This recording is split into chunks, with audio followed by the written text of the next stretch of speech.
Hello শিক্ষার্থীবৃন্দ, আশা করি তোমরা সবাই ভালোই আছো। এই বর্তমান বিশ্ব যদিও কঠিন সময় অতিবাহিত করতেছে, এই সময় সবাই নিরাপদ আছো, স্বাস্থ্যবিধি মেনে সবাই সুস্থ আছে সেই আশাবাদ ব্যক্ত রেখেই আমি তোমাদের সাথে ট্রাক বিষয়ে আবার পুনরায় শেয়ার করতে যাচ্ছি। ট্রাক বিষয়ে সাধারণ যে নিয়মগুলো আমি পূর্বে একটা ক্লাসে তোমাদের সাথে শেয়ার করেছিলাম। আজকে পুনরায় একটু ব্যতিক্রম যে নিয়মগুলো আমরা সাধারণত দেখতে পাই, সেই বিষয়গুলো সম্পর্কে তোমাদের সাথে আজকে শেয়ার করব। যাই হোক, এই বিষয়গুলো সম্পর্কে প্রথম আমরা আসতে পারি যদি বাক্যের প্রথমে, তাহলে আজকে আলোচ্য বিষয় হচ্ছে ট্রাক।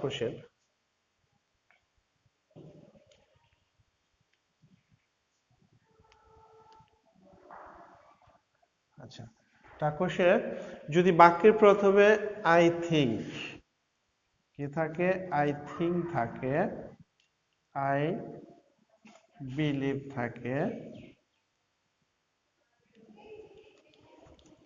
আই ফিল থাকে, আই হোপ থাকে, আই গেজ থাকে, আই নো থাকে, অথবা হি, একইভাবে হি দেওয়া থাকতে পারে, সাপোজ হি নোস থাকে অথবা হি বিলিভস থাকে। এই বিষয়গুলো যদি থাকে বাক্যের প্রথমে, তাহলে I think, I believe, I feel, I hope, I guess, অথবা I know, he knows, he believes, etcetera. এই বিষয়গুলো যদি থাকে তাহলে আমরা এরপরে যে অংশ বা বাক্যটা থাকবে আমরা সেই বাক্যটা কোশ্চেন করব। এর এগুলোর পরের যে অংশটা সেইটুকুর আমরা কোশ্চেন করব। আমরা ওই ধরনের একটা উদাহরণ ফার্স্টে দেখি। সাপোজ ধরো, I know he is honest। তাহলে আমরা কি বলছি যে যদি I I know, I think এই বিষয়গুলো থাকে সেক্ষেত্রে আমরা এরপরে যেটুকু আছে সেটুকু ট্রান্সলেট করব। তাহলে এখানে আই নো এটুকু আমরা বাদ দিলাম, এরপরে কি আছে, হি ইজ অনেস্ট। তাহলে আমরা এখানে সাহায্যকারীকে কি পেলাম, ইজ, এর সাথে আমরা কি যোগ করব, এনটি, আর সাবজেক্ট এখানে কি আছে, হি, তাহলে হি, হি, ঠিক আছে। আচ্ছা, তাহলে এটা এই বিষয়টা অবশ্যই সবাই ক্লিয়ার যে এই I think, I know, I believe এই যেগুলোই থাকুক এর মাঝে যদি কনজাংশন না থাকে, স্বাভাবিক থাকে, তাহলে আমরা এই পরে যা থাকবে সেটুকু আকর্ষণ করব। বাট একই নিয়ম এর একটু ব্যতিক্রম, যদি এখানে আই নো এর পরে একটা কনজাংশন চলে আসে, দ্যাট, অর্থাৎ এই শব্দগুলোর পরে যদি দ্যাট থাকে, এই শব্দগুলো যে বিষয়গুলো লিখেছি এই শব্দগুলো পরে যদি দেয়ার দ্বারা বাক্যটা আরেকটা বাড়তি বাক্য অংশ সংযোজন থাকে, সেক্ষেত্রে আমাদের আকর্ষণ করার সময় আগের টুকু করতে হবে, অর্থাৎ ডেটের পূর্বে যেটুক সেইটুকুটা আকর্ষণ করতে হবে। বিষয়টা ক্লিয়ার আশা করি। যে এগুলো থাকলে আমরা পরের টুক করবো, আর মাঝে কনজাংশন যদি দ্যাট থাকে তাহলে আমরা দ্যাটের আগের টুকু আকর্ষণ করব। জাস্ট আমি একটা উদাহরণ দিচ্ছি। I think that he is innocent।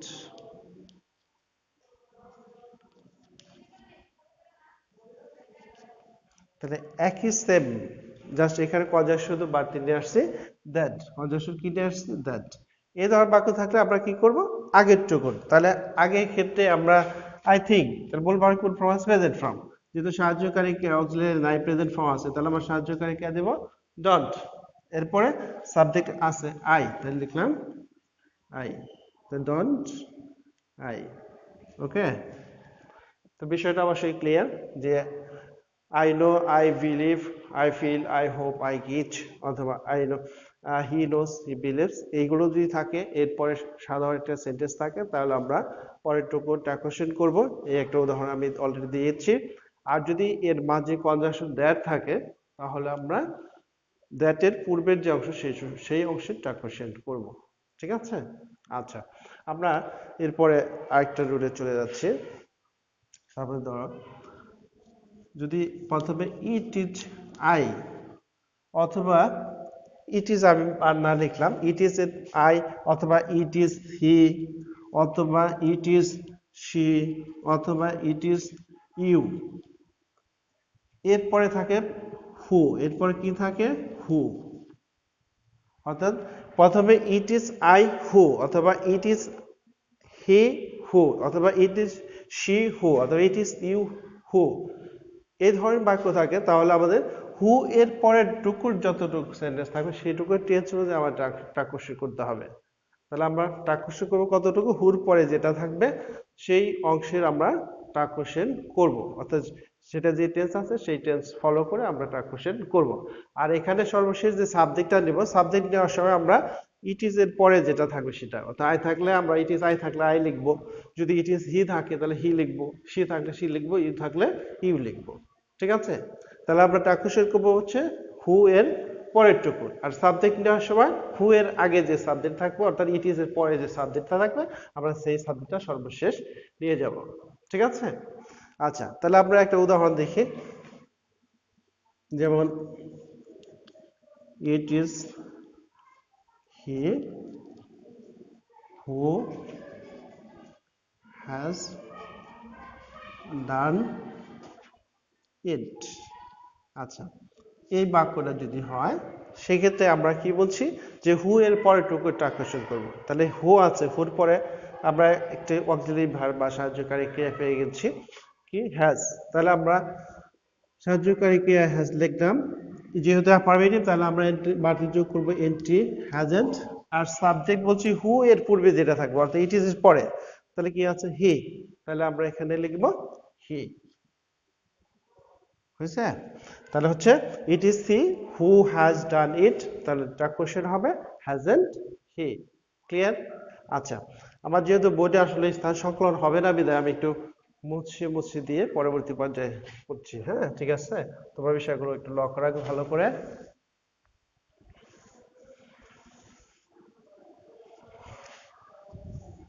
আচ্ছা, এরপরে চলে আসতে পারে যদি বাক্যের প্রথমে গ্রেটিং সূচক শব্দ, গ্রেটিং মিন্স হচ্ছে অভিবাদন, তাই না? গ্রেটিং সূচক শব্দ থাকে, গ্রেটিং সূচক, গ্রেটিং সূচক শব্দ থাকে, তাহলে বাক্যের প্রথমে গ্রেটিং সূচক শব্দ থাকলে আমরা কি করব? যে গ্রেটিং সূচক শব্দ যদি থাকে তাহলে আমরা এই ক্ষেত্রে বাক্যটা আমরা অ্যাসার্টিভ ধরে সাধারণত সাবজেক্ট আমরা আই দিব, আর সাহায্যকারী ক্রিয়া হিসেবে যেহেতু অ্যাফার্মেটিভ সাধারণত থাকবে বিধান দেখেছি ডন্ট আই, অর্থাৎ আমরা এখানে ডন্ট আই ব্যবহার করবো, জাস্ট এটা মনে রাখলে হবে যে গেটিং সূচক শব্দ দ্বারা বাক্য যদি শুরু হয় সেক্ষেত্রে আমরা টাকুশের করায় সর্বশেষ আমরা ব্যবহার করবো ডন্ট আই। গেটিং সূচক শব্দ থাকলে আমরা ব্যবহার করবো ডন্ট আই। এটা স্বাভাবিকভাবে আমরা স্বাভাবিক স্মরণ রাখবো। ঠিক আছে? তা ডন্ট আই দিব। গেটিং শব্দ থাকলে আমরা কি দেব? Don't I. আমরা উদাহরণ চলে আসতে পারি, সাপোজ ধরো thank you very much, thank you very much. তাহলে এইটুকু আবার একটা কোশ্চেন করতে গেলে আমরা কি করব? সেটা আমরা আগে বলছি যে আমরা কি দেবো? Don't I. তাহলে এখানে লিখবো ডন্ট, আর সাবজেক্ট লিখবো আই, তাহলে হচ্ছে ডন্ট আই। এখানে আরেকটা বিষয় লক্ষ্য তোমরা করতে পারো যে গেটিং শুধু এট ফার্স্টের শব্দ সর্বশেষ অবজেক্টটা অবশ্যই সেকেন্ড পারসন থাকতে হবে, কিন্তু অবজেক্টটা যদি ফার্স্ট পারসন অথবা থার্ড পারসন হয় সেক্ষেত্রে কিন্তু সেটা আবার এই গেটিং শুধু শব্দ না অন্য একটা সেন্টেন্স অর্থাৎ ইম্পারেটিভ সেন্টেন্স চলে যাবে, সেহেতু আমরা সেক্ষেত্রে আমাদের উইল ইউটা ব্যবহার করতে হবে। এই জন্য আমরা এই বিষয়টা যেন লক্ষ্য রাখি। ঠিক আছে?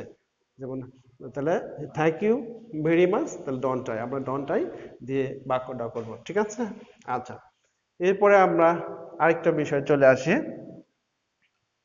যদি বাক্যের মাঝে অ্যাজ ওয়েল অ্যাজ অথবা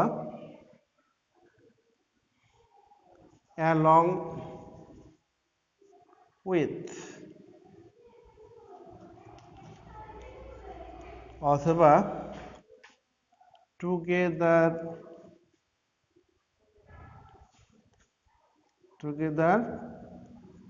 উইথ অথবা accompanied by, accompanied by accompanied by থাকে, হ্যাঁ। একটা সমস্যা আছে। আচ্ছা, অ্যাকম্পানিড বাই, তাহলে এই ওয়ার্ডগুলো থাকে। তাহলে সেক্ষেত্রে আমরা ট্রান্সলেশন করার সময় সবসময় যখন সর্বশেষ সাবজেক্ট নিব, সেটা সাবজেক্ট নিব সবসময় সেন্টেন্স শুরুতে যে সাবজেক্ট থাকবে সেই সাবজেক্ট অনুযায়ী। আমাদের পরের বিষয়গুলো কখনোই নেওয়া যাবে না, যে অ্যাজ সন অ্যাজ অথবা অ্যালং উইথ অথবা টুগেদার উইথ অথবা অ্যাকম্পানিড বাই, এই বিষয়গুলো থাকলে আমরা সবসময় সাবজেক্টটা নিব প্রথম সাবজেক্ট অনুযায়ী ট্রান্সলেশনটা করার চেষ্টা করব, ঠিক আছে। সাবজেক্ট কিন্তু পরেরটা অনুযায়ী কখনোই নেওয়া যাবে না। আমরা একটা এক্সাম্পল দেখি।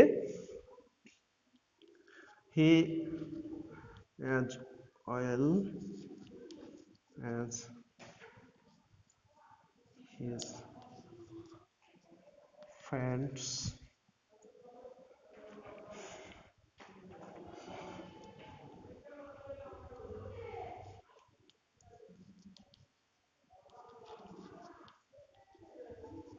join the party.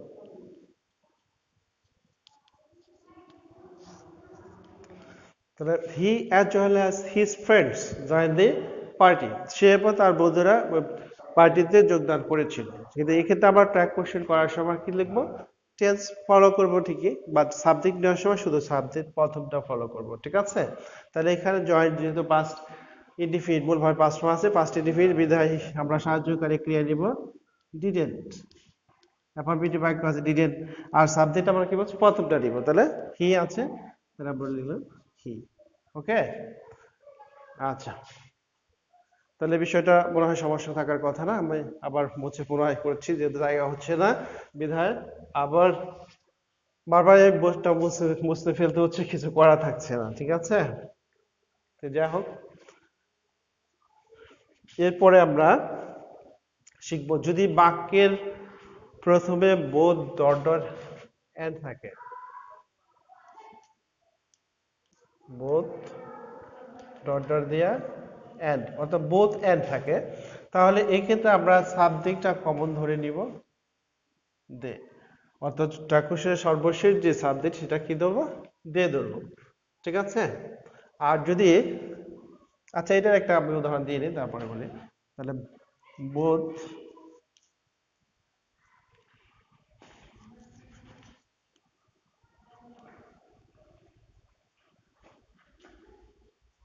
Both Runa and Rita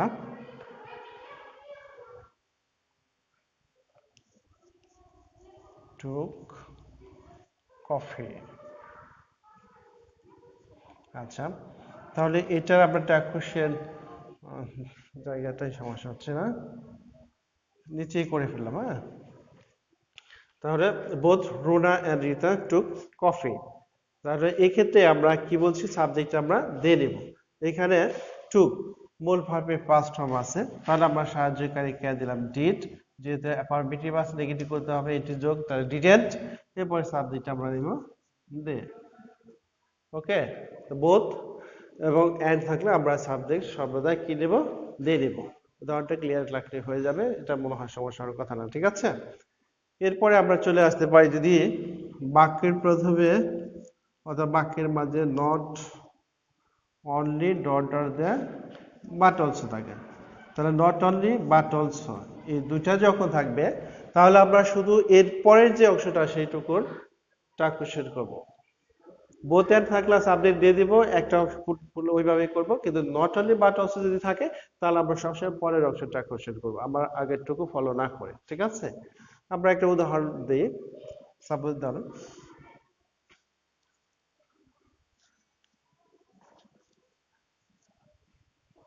not only Bina but also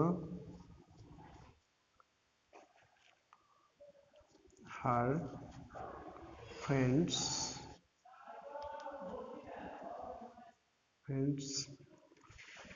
are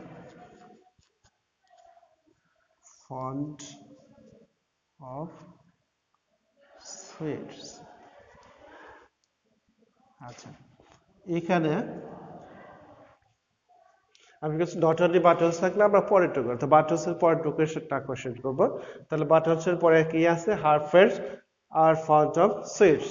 তাহলে এখানে অলরেডি অক্সিলারি আমরা ভার্বটা পেয়ে গেছি আর, তাহলে আমরা আর লিখলাম। আর এরপরে যেহেতু অ্যাফার্মেটিভ আছে এই জন্য আমার কি যোগ করতে হয়, এনটি আর এন্ড।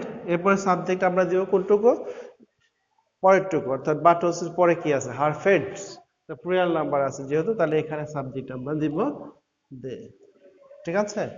আর এখানে হারফেডস না থেকে যদি হারফেড থাকতো তাহলে একজন হলে সেক্ষেত্রে আমরা হি ব্যবহার করতাম। ঠিক আছে।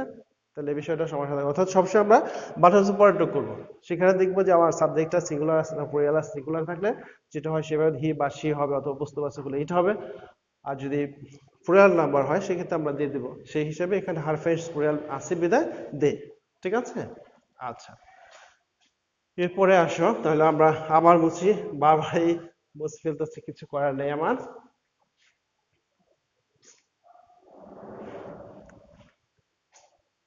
আচ্ছা, এরপরে আসবো যদি বাক্যের প্রথমে থাকে হু, অর্থাৎ হু দ্বারা বাক্য শুরু হয়, কি থাকে, হু। হু দ্বারা যদি বাক্য শুরু হয় তাহলে আমরা হু দ্বারা বাক্য শুরু হলে এক্ষেত্রে একটা কমন বিষয়টা মনে রাখতে পারি, অর্থাৎ সাহায্যকারী ডু এবং সাবজেক্ট দিয়ে দিব। তাহলে হু দ্বারা বাক্য শুরু ডু দিয়ে দিব। ঠিক আছে।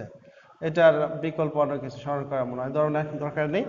বিকল্প যদি অন্য কিছু আমরা করলে করতে পারবো, যেমন ডন্ট দিয়ে দিলেও হবে, ডাজ ইট হি দেওয়া যাবে, ডাজ হি দা করলে করা যাবে, ডন্ট উই দাও করা যাবে। তাই ওই বিষয়গুলো না দেখে আমরা জাস্ট একটা শিখবো যে হু দ্বারা বাক্য শুরু যদি হয় তাহলে আমরা সাধারণত কি করব, ডু দিয়ে দিব।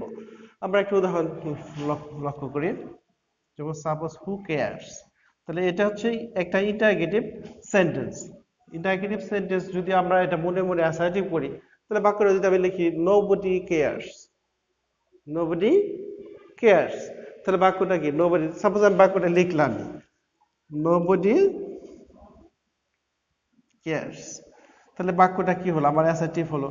এখন এই বাক্যটাকে যদি আমি ট্রান্সলেশন করতে যাই তাহলে কি হবে, আমি সাবজেক্ট নোবডির পরিবর্তে কি লিখি, দে, তাহলে আমরা দে লিখবো। আর যেহেতু মূল ভাষাতে এর যোগ আছে প্রেজেন্ট ইনডিফিনিট টেন্স, কিন্তু দের সাথে তো সাহায্যকারী কে ডাস হবে না, এস থাকলে সাথে ডাস দিতে হয়, বাট এখানে দের সাথে ডাস হবে না, আমি দেখিয়ে দিব ডু, এই জন্য আমরা এখানে ডু দিব। তাহলে এখানে আমরা হু কেয়ার্স এইভাবে ঠিক ভেবে আমরা সাধারণত ডু দিয়ে করবো। ব্যতিক্রম আমার ভাবার দরকার নেই, চিন্তা করার দরকার নেই, আমরা একটাই শিখবো। ঠিক আছে। আচ্ছা, এরপরে আসো আমরা একটা চলে যাই, যদি বাক্যের প্রথমে থাকে আই অ্যাম, কি থাকে, আই অ্যাম, তাহলে এর পরিবর্তে আমরা শেষে ট্রাক কোষে ডাইরেক্ট চলে যাব আর এন দিব। এখানেও আমরা অন্য বিকল্প আর করবো না, এনটা যদিও করা যায় আমরা ওটা না চিন্তা করে সবসময় আর এন ব্যবহার করব। ঠিক আছে। সাপোজ ধরো আমি এখানে একটু উদাহরণ লিখছি, আই অ্যাম এ প্লেয়ার, খেলোয়াড় হই, হ্যাঁ, আই এম এ প্লেয়ার। আচ্ছা, তাহলে যদি হয় তাহলে আমি ডাইরেক্ট আর এন দিব, তাহলে এখানে আমার অন্য কোনো বিষয় চিন্তা করার কোনো দরকার নেই। ঠিক আছে। তাহলে আর এন আই দিব। আচ্ছা,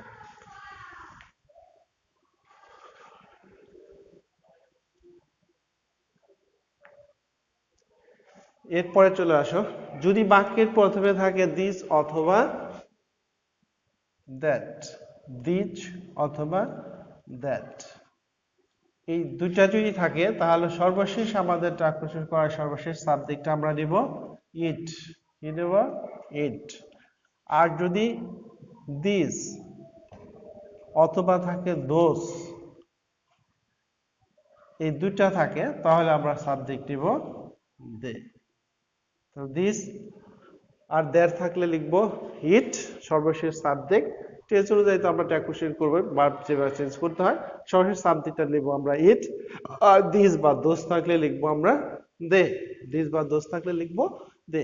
তাহলে আমরা এখানে একটা উদাহরণ ফলো করি, সাপোজ ধরো this is a red shirt. আচ্ছা, তাহলে এখানে আমরা কি বলছিলাম যে সাবজেক্ট আমরা কি নেব, ইট নেব। আর এই বাক্যে আবার সাহায্যকারী কে আছে, ইজ। তাহলে আমরা লিখলাম ইজ, এর সাথে কি কি যোগ করব এনটি, এরপরে সাবজেক্ট লিখলাম এন্ড। ঠিক আছে? আচ্ছা, আমরা তাহলে দিস দ্যাট একইভাবে, দ্যাটটা যদি হয় একইভাবে আমরা ইজেন্ট ইট দিব। এখানে দিস একটা লিখে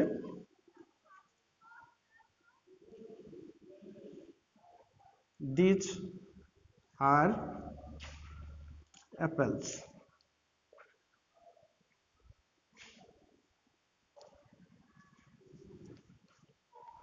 These are apples. এগুলো হচ্ছে আপেল। আচ্ছা, এখানে তাহলে আমরা দিস থাকলে বিষয়টা হচ্ছে প্লুরাল নির্দেশ করে। এটা আগেরটা ছিল সিঙ্গুলার, দিস মানে এই মানে একটা বিষয়। আর দিস, এই দিস দ্বারা হচ্ছে একাধিক প্লুরাল বিষয়। প্লুরাল হওয়ার জন্য এখানে সাবজেক্ট আমরা দিয়ে দেব। আর যেহেতু দিস বা দ্যাট দ্বারা একটা বিষয় নির্দেশ করা হয় সিঙ্গুলার, এই জন্য এই ক্ষেত্রে আমরা সাবজেক্ট ব্যবহার করব ইট। ঠিক আছে? তাহলে এখানে দিস আর অ্যাপেলস, এইগুলো হচ্ছে আপেল। তাহলে এইগুলো বলতে একটা না, একাধিক, অনেক। এই জন্য আমরা সাবজেক্ট এখানে দিয়ে দিব। তাহলে সাহায্যকারী কে আছে কি আর, তাহলে আমরা লিখলাম আর, এর সাথে যেহেতু অ্যাফার্মেটিভ তাহলে আমরা এনটি দিব, আরেন্ট। এরপরে সাবজেক্ট দিব দে, আরেন্ট দে। ওকে, তাহলে বিষয়টা ক্লিয়ার আমার ধারণা, সমস্যা হওয়ার কথা না মনে হয়। ঠিক আছে? আচ্ছা, তাহলে আমরা আরেকটা রুলে চলে আসি। এখন যদি বাক্যের প্রথমে আইদার অথবা নাইদার থাকে, কি থাকে? আইদার অথবা নাইদার, এই দুইটার একটা শব্দ থাকে, তাহলে আমরা এই ক্ষেত্রে সাবজেক্ট সরাসরি কি নেব? দে নেব। সাবজেক্ট কি নেব? দে নেব। এখানে টেন্স অনুযায়ী আমরা সেন্টেন্সটা করব, বাট আমরা সাবজেক্ট কি নেব? দে নেব। সাপোজ আমরা একটা উদাহরণ দিচ্ছি।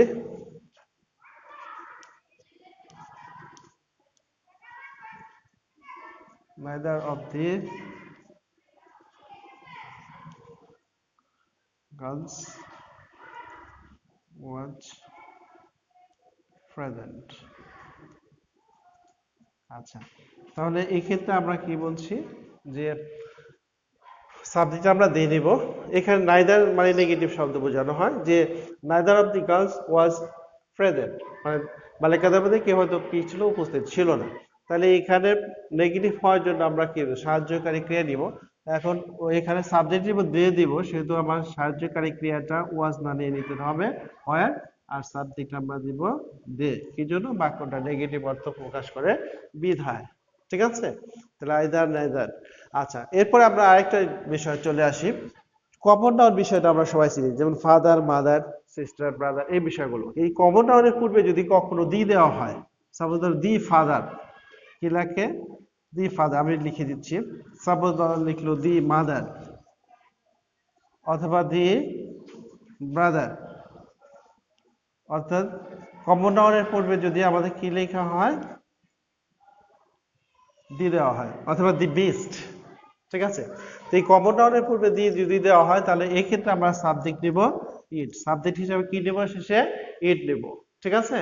আমি একটা উদাহরণ দিচ্ছি। সাপোজ ধরো the mother rose in her, তাহলে এখানে আমরা সাবজেক্ট কি বলছি?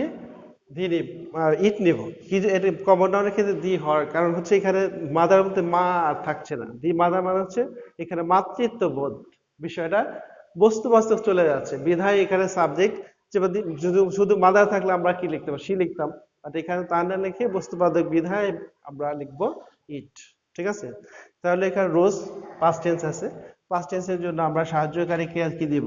ডিডেন্ট, যদি অ্যাফার্মেটিভ আছে ডিডেন্ট, এরপরে সাবজেক্ট আমরা দিব ইট। ওকে? আচ্ছা, আমি পূর্বেই বলছিলাম যে ফিউ, লিটল বা সেলডম, হার্ডলি থাকলে সাধারণ বাক্যটা কি হয়? নেগেটিভ। কিন্তু যদি এ ফিউ অথবা লিটল এই দুটার আগে এ থাকে, তাহলে সে বাক্যটা ধরতে হবে আমার অ্যাফার্মেটিভ। অর্থাৎ যদি এ ফিউ থাকে, শুধু ফিউ না থেকে থাকে এ ফিউ, এ ফিউ অথবা এ লিটল, এই দুটার একটা থাকে, তাহলে সে বাক্যটা আমাদের অ্যাফার্মেটিভ ধরে ট্রান্সলেশন করতে হবে। ঠিক আছে? শুধু এটা না থাকলে সেটা নেগেটিভ বাক্য হয়ে যাবে, আর যখন এ থাকবে তাহলে সেটা হবে অ্যাফার্মেটিভ। আমি একটা উদাহরণ দিচ্ছি। I have a few toys. আচ্ছা, তাহলে এখানে আমি কি বলছি, বাক্যটা অ্যাফার্মেটিভ যেহেতু ধরবো, সাহায্যকারী কে আছে হ্যাভ, হ্যাভের পরিবর্তে ডাইরেক্ট আমি চলে আসতে পারি হ্যাভেন্ট, এরপরে সাবজেক্ট আই, তাহলে আমি লিখলাম আই। ঠিক আছে। আচ্ছা, এরপরে আসো আমরা, এই বিষয়টা মনে হয় এত সমস্যা থাকার কথা না, আমরা আরেকটা বিষয়ে চলে যাই।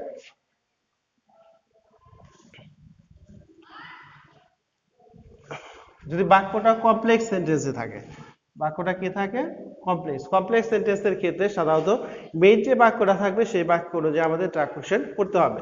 কমপ্লেক্স সেন্টেন্সের ক্ষেত্রে আমরা মেইন ক্লোজ বা মেইন অংশটা যেটা, সেটাকে ধরে আমরা সাধারণত টেক কোশ্চেন করব। ঠিক আছে, আমি জাস্ট একটা উদাহরণ দিয়ে চলে যাচ্ছি। সাপোজ হোয়েন হি কেম,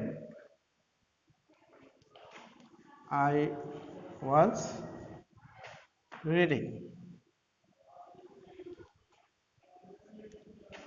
আচ্ছা, তাহলে সে যখন আসলো আমি কি করতেছিলাম, পড়তেছিলাম। তাহলে মেইন ক্লোজ বলতে সে হচ্ছে আমি কি কাজ করব, পড়তেছিলাম। তাহলে আমরা ট্যাকুশি করার সময় এইটুকু করব। এখানে সাহায্যকারী ক্রিয়া কি আছে, ওয়াজ, তাহলে ওয়াজের সাথে এটি যোগ, ওয়াজেন্ট, এরপরে আই। ঠিক আছে, তো এইভাবে মেইন ক্লোজ ধরে সাধারণত আমার ট্যাকুশনটা করতে হবে। আচ্ছা, সর্বশেষ পর্যায়ে আমি আর একটা বিষয় তোমাদের সাথে শেয়ার করব। যদি বাক্যের প্রথমে থাকে হাফ অফ, অথবা থাকে পার্ট অফ, পার্ট অফ, অথবা টু থার্ডস, অথবা থার্ডস অফ, কিংবা থ্রি ফোর্থস অফ, থ্রি ফোর্থস অফ, কিংবা দি রেস্ট অফ। আচ্ছা, এগুলো যদি থাকে তাহলে আমরা সাধারণত এর পরের যে নাউনটা ব্যবহৃত হবে সেই নাউন অনুযায়ী আমাদের সাধারণত ট্রান্সলেশনটা করতে হবে। যদি এরপরে সিঙ্গুলার নাউন থাকে তাহলে আমরা সাবজেক্ট হিসেবে ইট নিব, আর যদি প্লুরাল নাউন থাকে তাহলে সাহায্যকারী সরি সাবজেক্ট হিসেবে আমরা দিয়ে দেব। ঠিক আছে, আমরা এই ধরনের একটা উদাহরণ চলে যাচ্ছি। সাপোজ ধর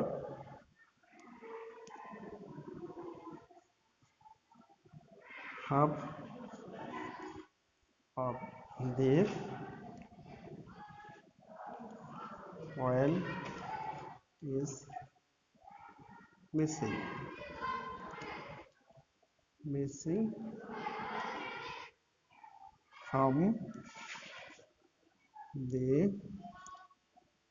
container। তাহলে half of the oil is missing from the container. তাহলে এখানে অয়েল স্বাভাবিকভাবে বস্তুগত বিষয়, সিঙ্গুলার বিষয় নির্দেশ করছে সমষ্টিগতভাবে, এই জন্য এখানে আমরা সাবজেক্ট কি দেবো, ইট দেবো। সাহায্যকারী কি আছে, ইজ, এর সাথে ইট যোগ ইজেন্ট, তাহলে সাবজেক্ট হবে ইট। ওকে, আর এখানে অয়েল যদি না থেকে এর প্লুরাল কোনো নাউন থাকতো, সাপোজ ধরো বয়েস থাকতো, বুকস থাকতো, অন্য কিছু বিষয় থাকতো, সেক্ষেত্রে আমরা প্লুরাল হিসেবে সাবজেক্ট নিতাম দে, আর সেই অনুযায়ী আমরা এখানে সাহায্যকারী ক্রিয়াটা ব্যবহার করতাম। ঠিক আছে, যাক স্টুডেন্ট বা ছাত্রছাত্রী, আজকে তোমাদের সাথে যে ট্রাকুশনের বাড়তি বিষয়গুলো নিয়ে আলোচনা করলাম, আমার ধারণা যে পূর্ববর্তী একটা ক্লাস এবং পরবর্তী আজকের ক্লাসের আলোকে যদি তোমরা একটু মনোযোগী হও, আমার এই ক্লাসটা বারবার দেখো, হয়তো বা ভবিষ্যতে ট্রাকুশন নিয়ে তোমাদের মাঝে মনে হয় কোনো প্রকার সমস্যা থাকার কথা না। যাক, তোমরা সবাই ভালো থাকো, আজ আর নয়, সবাইকে আবারও ধন্যবাদ জানিয়ে আজকের মতো আমি ক্লাস শেষ করি। সবাইকে ধন্যবাদ, আল্লাহ হাফেজ।